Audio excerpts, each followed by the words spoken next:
जो मौजूदा सरकार है एनसी सरकार की, उसकी बात करें तो वो किसी भी चीज के बारे में, वाकया के बारे में बात नहीं करते हैं। वोट तो उनने जरूर बहुत बड़े पैमाने पे हासिल किया, लेकिन जिन लोगों से, जिन कम्युनिटी से वोट हासिल किया, उनको आज वो कम्प्लीटली भूल चुके हैं।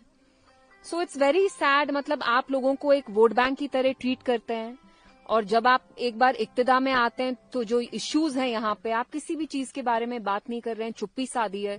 यहाँ जो एमएलए हैं बिजबेहाड़ा के, वो यहाँ सुबह से आए तक नहीं है। कोई भी सरकार से यहाँ आया नहीं है, रिप्रेजेंटेटिव नहीं आया है, कोई भी मिनिस्टर नहीं आया। Although this is such a tragic incident, so it's very sad. मैं यहाँ सियासत नहीं करना चाहती हूँ, लेकिन मेरा यही सवाल है एनसी सरकार से कि जिन लोगों के लिए आपने कहा आप उनकी इज्जत के लिए लड़ेंगे, आबरू के लिए लड़ेंगे, तशख्खुस के लिए लड़ेंगे, सिक्योरिटी के लिए लड़ेंगे, डिग्निटी के लिए लड़ेंगे, यहाँ 5 साल की एक लड़की की कल मौत हुई है, आप यहाँ तक आ भी नहीं पाए, तो आप कर क्या रहे हैं? What are you doing?